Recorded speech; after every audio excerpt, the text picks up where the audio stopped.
Hello students, आज के इस लेक्चर में हम लोग डिस्कस करेंगे टिश्यू चैप्टर का लास्ट टॉपिक जो कि एपिथेलियल टिश्यू है। और एपिथेलियल टिश्यू एक एनिमल टिश्यू का पार्ट है। और इस चैप्टर में हम लोगों ने प्लांट टिश्यू के बारे में डिस्कस कर लिया, उनके सारे क्लासिफिकेशन के बारे में, एनिमल टिश्यू के सारे क्लासिफिकेशन, उसके हर एक टॉपिक पे बहुत डिटेल में डिस्कस किया। तो ये एनिमल टिश्यू का लास्ट टॉपिक है जो कि है एपिथेलियल टिश्यू। वैसे एपिथेलियल टिश्यू तो हम लोग को पहले पढ़ना चाहिए, लेकिन किसी रीज़न की वजह से ये वीडियो पहले नहीं बन पाया। तो चलिए आज हम डिस्कस करते हैं एपिथेलियल टिश्यू के बारे में कि एपिथेलियल टिश्यू है क्या। ठीक है, तो जैसे कि यहाँ पे आप देखो तो एपी टर्म ही आते हैं। ठीक है, एपी मीन्स क्या होता है कि ऊपर की तरफ। ओके, कि मीन्स सपोज मान लीजिए ये एक चीज़ है। ठीक है, ये कोई भी ये कोई भी चीज़ है। ठीक है, तो यहाँ पे अगर कोई चीज प्रेजेंट है तो हम क्या बोलेंगे, यहाँ पे अगर सेल्स प्रेजेंट है तो ये ऊपर की तरफ ना, इस चीज के ऊपर की तरफ प्रेजेंट हो रही, तो इनको बोलेंगे एपी। मतलब एपी मीन्स ऊपर के सरफेस पे प्रेजेंट है। यहाँ पे भी अगर प्रेजेंट रहा तो हम क्या बोलेंगे, ये कि ऊपर की तरफ है, तो ये भी एपी है। ठीक है, तो ये अंदर के अगर प्रेजेंट रहेगा तो हम उसको नहीं बोलेंगे। ठीक है, मतलब अगर अंदर इस साइड भी प्रेजेंट रहा ये सेल्स यहाँ पे, तो मतलब जस्ट एकदम सरफेस पे जो प्रेजेंट रहते हैं उनको हम क्या कहते हैं, वो सेल्स जो कि किसी ऑर्गेन, किसी ग्लैंड्स के सरफेस पे प्रेजेंट हैं। ठीक है, वो सारे सेल्स मिलके क्या बनाते हैं, एपिथेलियल टिश्यू। ठीक है, और वो सारे सेल्स को हम क्या कहेंगे, एपिथेलियल सेल्स। ओके, तो एपिथेलियल सेल्स या एपिथेलियल टिश्यू जो है जनरली क्या काम करते हैं, जितने भी ग्लैंड्स होते हैं और या फिर जितने भी क्या बोलते हैं टिश्यूज वगैरह होती हैं, उनको क्या करते हैं, जितने भी ऑर्गेन्स होते हैं, ग्लैंड्स होते हैं, उनकी कवरिंग। ठीक है, उनकी कवरिंग को क्या कहते हैं, उस पे बहुत सारे सेल्स, सपोज मान लो कि ये आपका एक ग्लैंड है। ठीक है, ये एक ग्लैंड है और इस ग्लैंड के ऊपर की तरफ बहुत सारे सेल्स प्रेजेंट हैं। ठीक है, इनको जो इस ग्लैंड को प्रोटेक्ट कर रहा है, तो ये सारे सेल को हम क्या करेंगे, अगर हम एक एक सेल के बारे में पढ़ें तो हम क्या कहेंगे कि ये एपिथेलियल सेल हैं। ठीक है, लेकिन बहुत सारे एपिथेलियल सेल मिलके क्या बना लिए, एपिथेलियल टिश्यू बना लिए। और वो क्या काम कर रहा है, ये कहीं ना कहीं इनको प्रोटेक्ट करने का काम कर रहा है। ठीक है, इनको कवर करने का काम कर रहा है। ठीक है, तो एनिमल टिश्यू में जब हम बात करें तो जो कवरिंग एंड प्रोटेक्टिव टिश्यूज होती है एनिमल में, उसको हम बोलते हैं एपिथेलियल टिश्यू। अब ऐसा नहीं कि सिर्फ एपिथेलियल सिर्फ आपका कवरिंग है और सिर्फ वो एज अ प्रोटेक्शन उनके लिए, मतलब वो उनका सिर्फ फंक्शन है और कोई फंक्शन नहीं है। एपिथेलियल टिश्यू के बहुत सारे फंक्शन है। जब हम इनकी क्लासिफिकेशन को देखेंगे तब हमको समझ में आएगा कि हाँ, एपिथेलियल टिश्यूज के क्या क्या सारे फंक्शंस हैं। ठीक है, तो ये क्या मतलब एपिथेलियल टिश्यू, अब हमको लग रहा है कि आपको क्लियर हो गया होगा कि वो सारे सेल्स जो कि किसी ग्लैंड और या फिर किसी ऑर्गेन के सरफेस पे प्रेजेंट हो, चाहे वो आउटर लाइनिंग में प्रेजेंट हो, चाहे वो इनर लाइनिंग पे प्रेजेंट हो। ठीक है, तो वो मिलके क्या बनाएंगे, एपिथेलियल टिश्यू बनाएंगे। और एपिथेलियल टिश्यूज जो है वो अपना अलग अलग फंक्शन परफॉर्म करेगा। ठीक है, तो सबसे पहले देखो यहाँ पे जो हमने पॉइंट लिखा है रेड कलर से, ये क्या लिखा है कि it consist of cells which forms membrane. Yes, absolutely it forms membrane. How it forms membrane, because these are cells. Okay, these are small, these are epithelial cells, and if we join all together then it forms what, a membrane। ये क्या बना लेगा, एक membrane बना लेगा। Okay, तो yes, it consist of cells, ये cells के बने होते हैं। जाहिर सी बात है, सारे टिश्यूज किसके बने हैं, सेल्स के ही बने हैं। ठीक है, विच forms membrane and this membrane covers the body surface and gland. और ये मेम्ब्रेन क्या करता है, या फिर किसी बॉडी सरफेस को या फिर किसी ग्लैंड को क्या करे, प्रोटेक्ट करे, या उनको कवर करे, उनको प्रोटेक्ट करे। उसी को हम क्या कहते हैं, एपिथेलियल टिश्यू। आई थिंक अभी एपिथेलियल टिश्यू आपको क्लियर है। तो हमारी पूरी बॉडी में एपिथेलियल टिश्यू प्रेजेंट है। इनफैक्ट मतलब छोटे, चाहे वो ऑर्गेन छोटे से छोटे हो, चाहे वो ऑर्गेन बड़े से बड़े हो। ठीक है, हर जगह आपका एपिथेलियल टिश्यू प्रेजेंट है। अब ये होता है कि हर एपिथेलियल टिश्यू की शेप, साइज जो होती है वो सिमिलर नहीं होती है। कि हाँ, सपोज मान लो एक एपिथेलियल टिश्यू इस शेप का रहा तो हमको हर जगह इसी शेप के एपिथेलियल टिश्यू मिलते चले आ रहे हैं। ठीक है, ऐसा नहीं है कि हर जगह एक ही सेम शेप के और सेम साइज के एपिथेलियल टिश्यू है। तो इनके शेप्स के और साइज के अकॉर्डिंग अगर हम इनको क्लासिफाई करें तो हमें दिखेगा ये जो 4 टाइप्स के एपिथेलियल टिश्यू हमें देखने को मिलेगा। ठीक है, सबसे पहले आ गया हमारा simple squamous epithelial tissue. Second हो गया stratified squamous epithelial tissue. Next हो गया कॉलमनर एपिथेलियल टिश्यू। उसके बाद नेक्स्ट हो गया आपका क्यूबॉइडल एपिथेलियल टिश्यू। अब ये देखिए, ये जो चार नाम दिए हुए हैं ना, इनके टाइप्स जो दिए हुए हैं, ये इनके शेप्स के अकॉर्डिंग कहीं ना कहीं इनको ये नाम दिया गया है, ठीक है।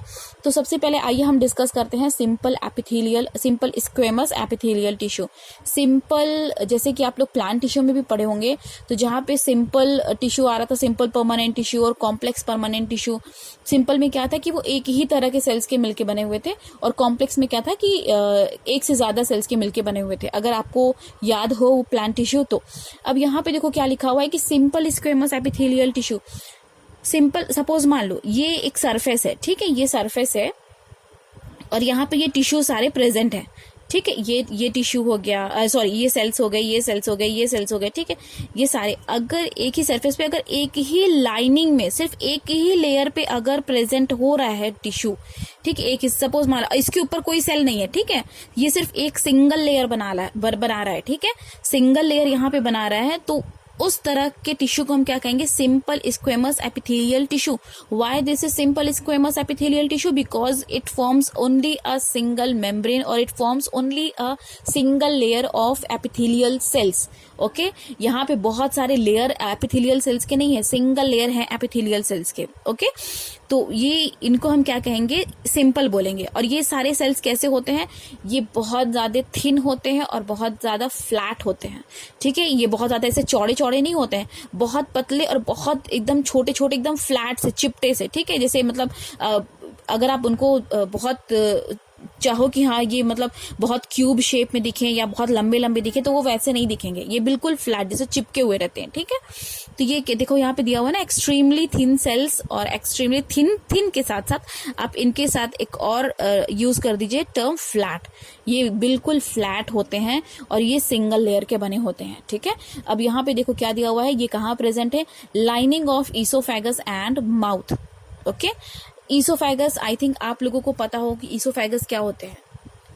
आप रिकॉल करिए, ईसोफेगस क्या है? ये हमारे एलिमेंट्री कैनाल का पार्ट है। और ईसोफेगस क्या होता है? जब हम फूड स्वालो करते हैं, ठीक है, जब हम कुछ भी खाते हैं, फूड स्वालो करते हैं, तो क्या होता है कि हम पूरा च्यू किए उस फूड को, और वो फूड क्या करेगा? वो फूड माउथ से कहाँ पास हो जाएगा? वो आपका स्टमक में पास हो जाएगा, ठीक है, यहाँ स्टमक में। तो ये जिस पाइप के थ्रू पास हो रहा है उसको हम क्या कहेंगे? ईसोफेगस कहेंगे। और इनको हम फूड पाइप भी कहते हैं। क्यों कहते हैं? क्योंकि इनके थ्रू क्या होता है? फूड जो होता है वो पास होता है। ओके, तो ये फूड पाइप भी कहलाएगा। और ये क्या हो गया कि ये जो आपका सिंपल स्क्वेमस एपिथेलियल टिश्यू है, ये इसी ईसोफेगस के लाइनिंग पे प्रेजेंट है। लाइनिंग मतलब समझ रहे, ये अंदर की तरफ, अगर अंदर की तरफ प्रेजेंट है तो उसको हम लाइनिंग कहते हैं, अगर बाहर की तरफ प्रेजेंट है तो उसको हम कवरिंग कहते हैं, ठीक है। इनर लाइनिंग, आउटर लाइनिंग या कवरिंग, इसको आप लोग याद रखना, इस पे कंफ्यूज मत होना, ठीक है। तो ईसोफेगस की लाइनिंग में ये जो सारे सेल्स प्रेजेंट है, एपिथेलियल सेल्स, उनको हम क्या कहेंगे? Simple squamous epithelial tissue. ये सिंपल सा लेयर बना लेते हैं यहाँ पे ईसोफेगस के इनर लाइनिंग पे, ठीक है। और वो माउथ, जब आप माउथ को भी देखो, माउथ को जब आप ओपन करो तो अंदर जब आप चीक को देखोगे, अंदर की तरफ जब आप चिक को टच करोगे तो अंदर के पोर्शन में क्या देखोगे? आपको एकदम पतला पतला लेयर दिखाई देता है। आप वैसे कभी ट्राई मत करिएगा आप लोग, स्टरलाइज निडल और ये सब यूज होता है, वहां से टिश्यूज को निकालते हैं और उसके बाद हम लोग माइक्रोस्कोप में ऑब्जर्व करते हैं, तो हमें क्या दिखता है? वहां पे एपिथेलियल टिश्यूज दिखाई देती है, जो कि सिंगल लेयर का बना होता है माउथ के अंदर की तरफ पोर्शन पे, ठीक है। जैसे आप अपना माउथ ओपन करोगे ना, तो टंग दिखेगा, टीथ दिखेगा, और साइड में जॉ के तरफ आप देखोगे ना, बहुत पतली पतली सी लाइनिंग दिखती है माउथ में, तो वहां पे वो भी किसके बने होते हैं? सिंपल स्क्वेमस एपिथेलियल टिश्यू के बने होते हैं, ठीक है। और वो कहाँ प्रेजेंट है? लंग्स में भी प्रेजेंट है, एल्वियोलाई में भी प्रेजेंट है। तो ये सिंपल स्क्वेमस कहाँ का प्रेजेंट है? आपका ईसोफेगस की लाइनिंग में प्रेजेंट है, माउथ में प्रेजेंट है, लंग्स में प्रेजेंट है, एल्वियोलाई में प्रेजेंट है, और भी बहुत सारी जगह प्रेजेंट है, ठीक है। और ये सिंपल क्यों कहलाते हैं? क्योंकि ये सिंगल लेयर के बने हो रहे हैं और ये बिल्कुल सेम सेल्स के बने होते हैं। ओके, अब आप आ जाओ स्ट्रेटिफाइड स्क्वेमस। देखो ये भी स्क्वेमस है, ये भी स्क्वेमस है, बस एक डिफरेंस है कि ये सिंपल है और ये स्ट्रेटिफाइड है। स्ट्रेटिफाइड तो आपका वही कॉम्प्लेक्स आ जाएगा। क्यों कॉम्प्लेक्स आ जाएगा? यहाँ पे हमने बताया था कि ये सिंगल लेयर के बने हुए हैं, ठीक है। लेकिन अगर हम यहाँ पे डिस्कस करें तो यहाँ पे आप देखोगे कि सपोज मान लो ये एक सेल हो गया, ये एक सेल हो गया, ये एक सेल हो गया, ठीक है, ये सारे सेल्स हो गए, ये सिंगल लेयर हो गया, और उसके ऊपर भी उसी तरह का दूसरा सेल्स भी प्रेजेंट है, ठीक है। तो ये अब सिंपल नहीं रहा। अगर ये सिर्फ सिंगल होता तो उसको हम सिंपल स्क्वेमस एपिथेलियल टिश्यू कहते हैं, लेकिन अब इनके ऊपर एक और लेयर आ गया, फिर उनके ऊपर भी एक और लेयर आ गया, जहां पे बहुत सारे लेयर्स प्रेजेंट होते हैं सेम सेल्स के स्क्वेमस एपिथेलियल के, उसको हम बोलते हैं स्ट्रैटिफाइड स्क्वेमस एपिथेलियल टिश्यू। ठीक है, इसमें से अगर एक दो सेल्स भी डैमेज होते हैं तो तुरंत क्या करता है, कवर कर लेता है बाकी सारे सेल्स का जगह, तुरंत वो क्या करेगा, कवर कर लेगा। ठीक है, अगर जैसे सपोज मान लो आपकी कभी स्किन भी अगर डैमेज होती है तो वापस तो तुरंत क्या होती है, वो रिकवर हो जाती है कुछ दिन बाद। जैसे दिया हुआ है ना, cells are arranged in many layers, वो बहुत सारे लेयर्स में अरेंज्ड होते हैं to prevent wear and tear, कि अगर ये पोर्शन अगर डैमेज हो जाता है तो धीरे धीरे ये क्या करेगा, ये सेल्स क्या करेंगे, मल्टीप्लाई करके तुरंत कवर कर लेंगे उस एरिया को। ओके, एग्जांपल है इसमें आपका स्किन, जो स्किन है आपका वो इसी टिश्यू का बना हुआ है, स्ट्रैटिफाइड स्क्वेमस एपिथेलियल टिश्यू का। ओके, अब आप नेक्स्ट आ जाओ कॉलमनर एपिथेलियल टिश्यू। कॉलमनर, जैसे यहाँ पे नाम से समझ में आ रहा है, कॉलम, कॉलम मतलब समझ रहे हो, बिल्कुल बड़े बड़े ऐसे कॉलम लाइक, ये इस तरह के सेल्स एकदम फ्लैट और थिन नहीं रहेंगे, यहाँ पे एकदम ये ना पिलर लाइक सेल्स, ये इस तरह के पिलर की तरह ऐसे ऐसे सेल्स प्रेजेंट होते हैं, इनको हम बोलेंगे कॉलमनर एपिथेलियल टिश्यू। ओके, अब ये जनरली क्या करते हैं, ये फिंगर जैसे ना फिंगर लाइक प्रोजेक्शन जैसे निकला होता है, अभी क्या करते हैं जनरली, अगर इनके ऊपर से कोई सब्सटेंस पास हो रहा है तो ये क्या करेंगे, मूव करके इन सब्सटेंस को मूव करने में हेल्प करेंगे।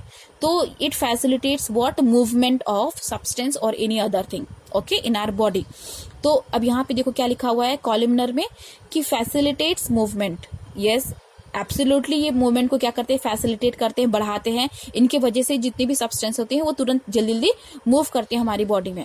और इनका काम क्या है, एब्जॉर्प्शन एंड सिक्रीशन। जब आप इंटेस्टाइन की बात करो, इंटेस्टाइन तो हम लोग जाहिर सी बात हम लोग पढ़े हैं स्मॉल इंटेस्टाइन, लार्ज इंटेस्टाइन। तो स्मॉल इंटेस्टाइन में जब पूरी फूड, जैसे मान लीजिए आप यहाँ पे डिस्कस करिए, ये माउथ हो गया आपका, माउथ में क्या है, माउथ में आपका सैलिवरी ग्लैंड प्रेजेंट है जो कि सलाइवा सिक्रीट करता है। ठीक है, सलाइवा सिक्रीट करेगा तो क्या करेगा कि आप जितना भी चीज खा रहे हो तो सलाइवा फूड क्या करेगा, सलाइवा के साथ मिक्स कर जाएगा। ठीक है, अब सलाइवा में क्या आता है, सलेवरी अमाइलेज प्रेजेंट होते हैं जो कि स्टार्च को ब्रेक डाउन करते हैं, तोड़ते हैं उनको। तो वो तो दूसरे चैप्टर का पार्ट है, वो हम लोग बाद में डिस्कस करेंगे, वो अभी इस चैप्टर का पार्ट नहीं। हमें सिर्फ ये देखना है कि माउथ में तो चलो फंक्शन हो गया, हमने सलेवरी ग्लैंड का नाम इसलिए लिया क्योंकि जब आप अब ये पढ़ोगे ना क्यूबॉइडल एपिथेलियल टिश्यू, तो क्यूबॉइडल एपिथेलियल टिश्यू में सलेवरी ग्लैंड का नाम आ रहा है। और ये सलेवरी ग्लैंड कहाँ प्रेजेंट है, आपके माउथ में प्रेजेंट है। ठीक है, तो ये सैलिवरी ग्लैंड हो गया आपका, ये यहाँ पे, अभी हम इसको डिस्कस करेंगे। फिर ईसोफेगस, फिर ये कहाँ गया, स्टमक में। स्टमक के बाद देखो फूड अब धीरे धीरे डाइजेस्ट होता है और उसके बाद वो कहाँ जाता है, स्मॉल इंटेस्टाइन में जाता है। अब स्मॉल इंटेस्टाइन में क्या होता है, सारे चीजें क्या होती है, मैक्सिमम से मैक्सिमम न्यूट्रिएंट्स जो होती हैं वो एब्जॉर्ब हो जाती हैं। ठीक है, अगर स्मॉल इंटेस्टाइन एब्जॉर्ब नहीं किया तो हमारी बॉडी को, हमारे ब्लड को सारे न्यूट्रिएंट्स कैसे मिलेंगे, नहीं मिल पाएंगे ना। तो स्मॉल इंटेस्टाइन क्या करता है, सबको एब्जॉर्ब करता है।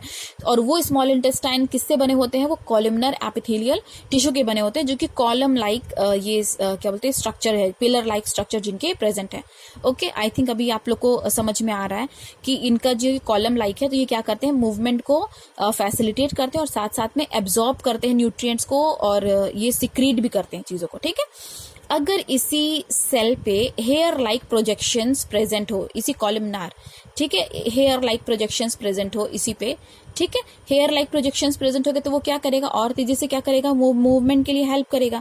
और ये कहाँ प्रेजेंट होते हैं, ये हमारे रेस्पिरेटरी ट्रैक्ट में प्रेजेंट होते हैं। रेस्पिरेटरी ट्रैक्ट हमको लग रहा है समझ में आ जाएगा, जब आप इनहेल करते हो, जो विंड पाइप होता है, ईसोफेगस क्या था आपका, फूड पाइप था। ठीक है, जो विंड पाइप होता है जहां से एयर जो होता है लंग्स की तरफ जाता है, लंग्स की तरफ मूव करता है, तो अंदर की तरफ जो हमारा क्या बोलते हैं रेस्पिरेटरी ट्रैक्ट है, वो किस सेल्स के बने होते हैं, यहाँ पे देखो, यहाँ पे ईसोफेगस किस सेल का बना हुआ था, सिंपल स्क्वेमस एपिथेलियल टिश्यू का बना हुआ था।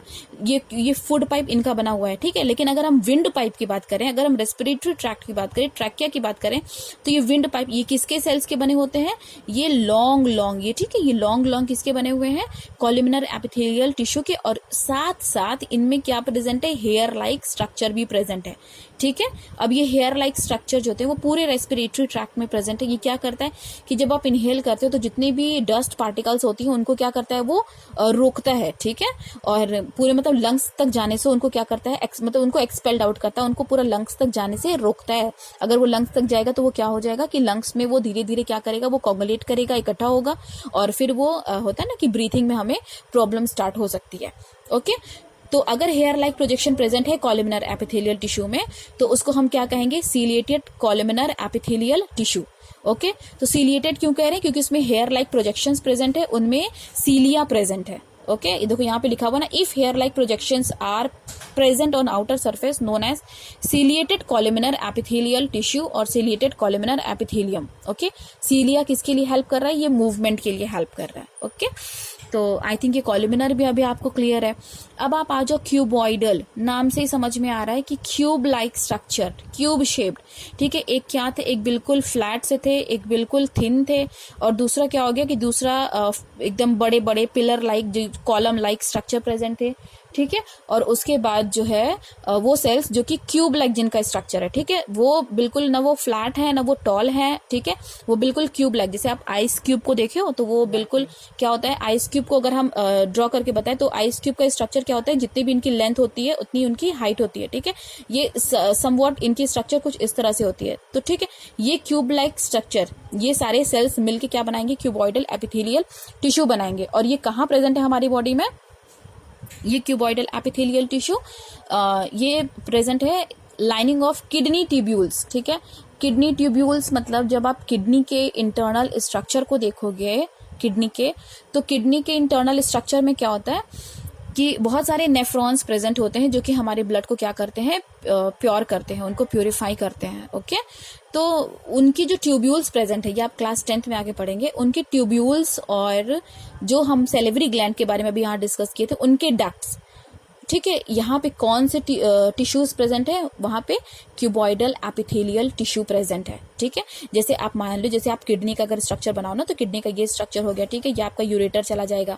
ओके, तो इनके अंदर बहुत ढेर सारे क्या होते हैं, मिलियंस ऑफ नेफ्रॉन्स प्रेजेंट होते हैं, और उन नेफ्रॉन्स में क्या होते हैं, पतले पतले ट्यूब लाइक स्ट्रक्चर होते हैं जिनको हम ट्यूब्यूल्स कहते हैं। ठीक है, और वो सारे ट्यूब्यूल्स क्या करते हैं, वेस्ट को कहाँ लाते हैं, यूरेटर में लाते हैं। ठीक है, जब वो वेस्ट को यूरेटर में लाएंगे तो फिर वो कहाँ जाएगा, यूरिनरी ब्लैडर में जाएगा, और उसके बाद वो बॉडी से एक्सपेल्ड आउट हो जाएगा, बाहर की तरफ इजेक्ट हो जाएगा। ठीक है, तो ये जो ट्यूब्यूल्स हैं वो किसके बने हुए हैं, क्यूबॉइडल एपिथेलियल टिश्यू के बने हुए हैं। और जो सेलिवरी ग्लैंड्स में जो डक्ट प्रेजेंट होते हैं, ठीक है, और वो डक्ट किसके बने हुए हैं, क्यूबॉइडल एपिथेलियल टिश्यू के बने हुए हैं। ठीक है, और क्यूबॉइडल एपिथेलियल टिश्यू किसका बना, क्यूबॉइडल सेल्स के बने होते हैं। क्यूबॉइडल सेल्स कैसे होते हैं, जिनका स्ट्रक्चर क्यूब लाइक हो। ठीक है, बिल्कुल क्यूब लाइक स्ट्रक्चर प्रेजेंट हो, जैसे आइस क्यूब्स वगैरह होती है, तो बिल्कुल वैसे ही प्रेजेंट हो। ठीक है, तो आई थिंक ये एपिथेलियल टिश्यू अभी आप लोगों को बहुत अच्छे से समझ में आया होगा। Hope you like this video, और मिलते हैं नेक्स्ट वीडियो में नेक्स्ट और अपने न्यू चैप्टर के साथ। Okay, till then you take care, thank you.